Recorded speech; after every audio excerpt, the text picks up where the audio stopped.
Red, rasa sakit lahiran normal dari aku yang pentolerannya lumayan tinggi. Hari ini aku mau cerita pengalaman perjalanan aku menuju lahiran normal. Jadi sebenarnya HPL aku tuh sekitar tanggal 16-15 Maret gitu. Tapi di tanggal 3 Maret jam 4 subuh aku tuh terbangun mau pipis gitu ya, say. Ternyata tiba-tiba wah ada flek darah. Itu kondisinya emang dari malam aku kayak agak kurang nyenyak tidur karena perut aku kayak mules-mules.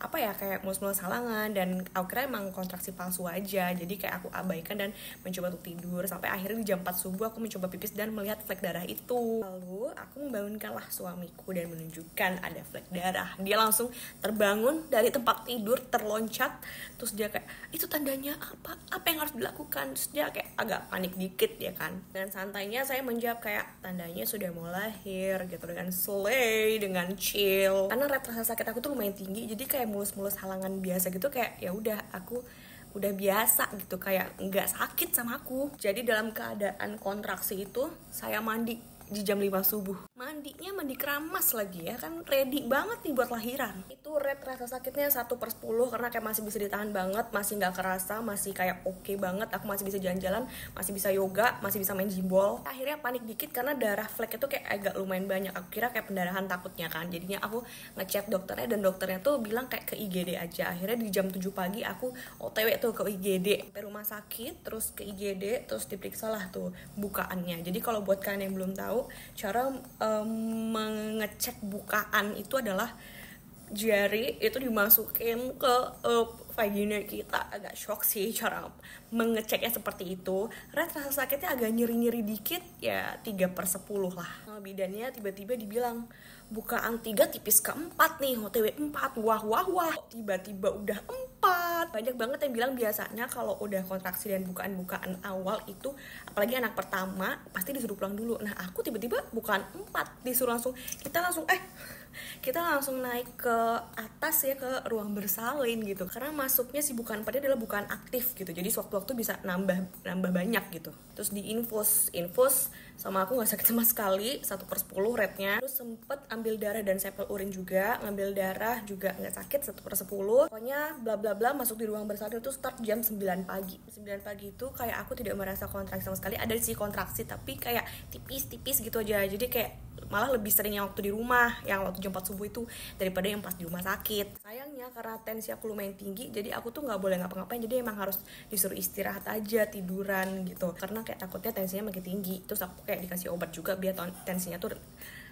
rendah gitu. Duh, bangun nih bayi gue. Ini aku ya udah mencoba untuk tidur aja, ya udah sambil kayak TikTokan, sambil ngeliat TikTok, Instagram dan bla bla bla, sampai di jam 12 terus kayak tidur kayak akhirnya aku bosan, dan aku nanya sama susternya kayak, susah kayak beneran nggak boleh nih ngapa-ngapain selain tertidur terkapar seperti ayam potong di kasur itu. Soalnya kayak, mbak mau ngapain gitu, kayak boleh kok jalan-jalan kecil gitu di dalam ruangan ini, nggak apa-apa, tapi nanti waktu kontraksi selanjutnya itu akan menguras tenaga loh mbak gitu.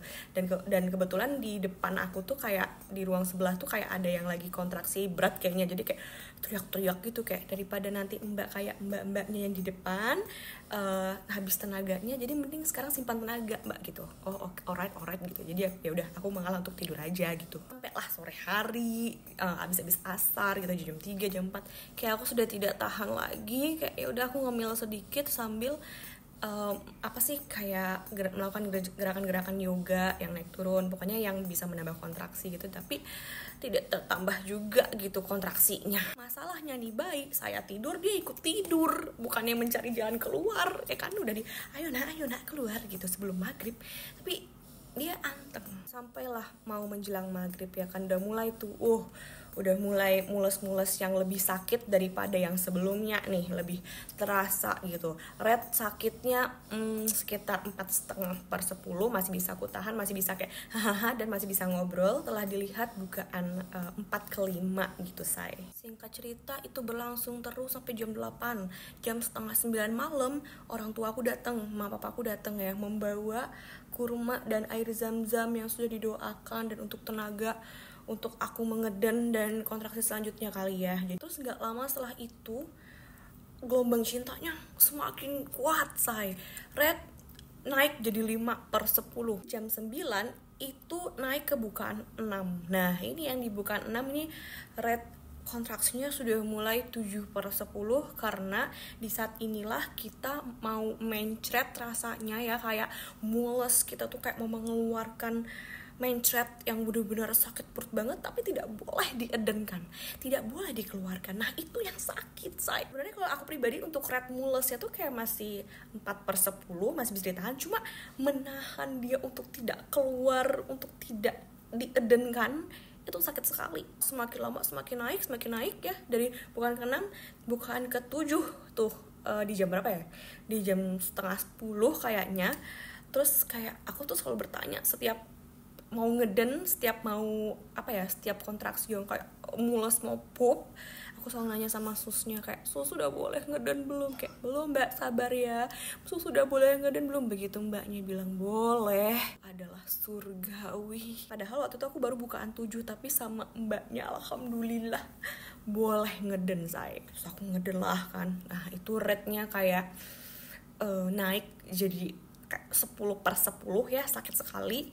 Tapi di sisi lain juga nikmat karena boleh ngeden nih, sampai mbaknya tuh bilang, ini kepalanya udah mulai nongol nih. Makin semangat lah saya kan, saking semangatnya aku tuh gak kontraksi pun aku ngeden. Jadinya yang terjadi adalah aku hampir saja black out. Tenaga aku bener-bener habis, sampai mbaknya tuh ngecekin detak jantung janin aku dan kayak oksigen gitu. Wah, aku denger itu langsung kayak what's going on. Terus aku langsung dipasang oksigen. Terus sama mbak bidannya tuh dibilang jangan ngeden dulu mbak. Padahal aku kayak udah langsung ngeden gitu. Kayak semangat gitu loh, karena udah kelihatan gitu kepala bayinya gitu. Terus kayak jangan ngeden dulu, kita konsentrasikan oksigennya untuk ke bayi dulu, karena detak jantung bayi aku waktu itu sempat rendah karena oksigen aku, tenaga aku dan oksigen aku tuh benar-benar langsung habis. Kayak aku juga benar-benar langsung lemes banget pada saat itu, hampir blackout pas di oksigen. Terus kayak ada 15-20 menit tuh nggak boleh ngeden dulu untuk mengembalikan oksigennya ke bayi. Sampai detak jantung bayi aku tuh udah normal, boleh ngeden pelan-pelan, tapi dimaksimalin hirup oksigen sebanyak-banyaknya gitu. Jadi kayak aku untung masih bisa mendengar mbaknya, jadi kayak tenagaku somehow kembali sedikit demi sedikit. Tapi jujur yang pas mau blackout tuh kayak bener-bener udah pasrah banget apapun yang terjadi di dunia ini. Kayak aku bener-bener lemes banget, karena pas dokternya datang set gitu kan, langsung aku kayak ngeden, sama dokternya langsung gercep tuh, digunting saya, dirobek tuh jalur lahirnya, langsung lahirlah anak itu ya kan. Tapi saya tidak mendengar tangisannya. Di sisi lain itu di ruang depan anaknya pas brojol nangis gejer-gejer ya kan. Ini anak saya sudah terasa dia keluar, aku udah ngelihat dia kayak plop, tapi dia tidak mengeluarkan tangisan. Ini apa yang terjadi? Terus tiba-tiba kayak pas ke dada aku dia langsung kayak gitu, kayak mom I'm here. Oh ya BTW, pas dokter yang robek si jalur lahir itu tidak sakit sama sekali, rate-nya 0/10, tidak dibius sama sekali, karena dia dokternya itu ngerobeknya pas aku lagi kontraksi, jadi kayak bener-bener udah kebas gitu loh, punggung ke bawah tuh udah kebas. Jadi aku tidak merasakan sakit apa-apa, tapi aku mendengar suara gunting kreknya ketika dia ingin merobek jalur lahirnya. Sampailah di penderitaan selanjutnya, yaitu penjahitan yang tadi dirobek tuh. Sebenarnya nggak sakit, rate sakitnya 4-5/10, karena rasanya cuma kayak di infus tapi berkali-kali tuh di bawah. Jadi kayak kerasa dia mengait dan menjahit tuh di bagian alat itu. Karena aku lemes ya, jadi kayak nggak begitu terasa, pasrah juga. Jadi akhirnya kayak aku untuk biar nggak fokus ke rasa sakitnya waktu dijahit, aku tuh kayak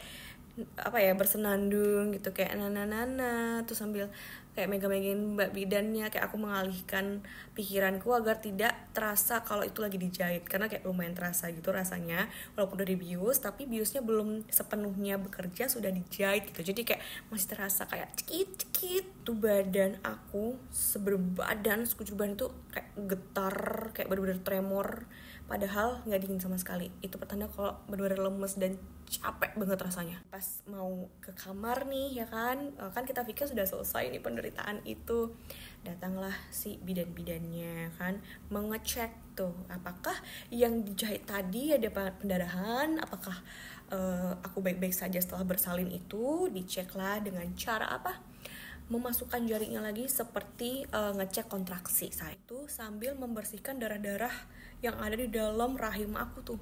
jadi kerasa kayak anget dia ngeluarin sesuatu.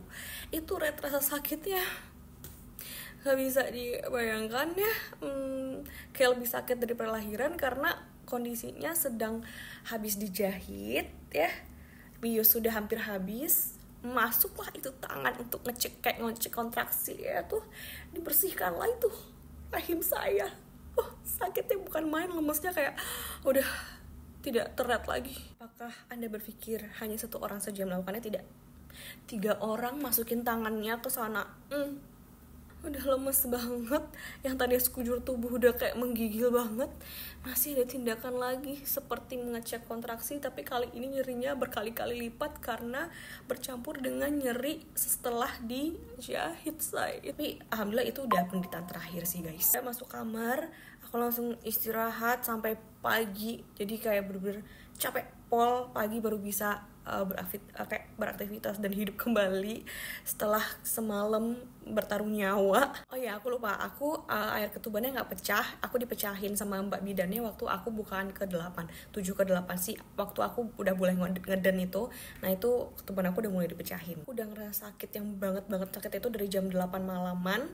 Terus bayinya lahir jam 22.55. Alhamdulillah nggak begitu lama ya bukaannya, dan masih di tanggal 3 Maret, jadi masih 33, masih tanggal cantik di saat semua orang sesar. Alhamdulillah aku diberi kenikmatan Allah untuk masih bisa normal.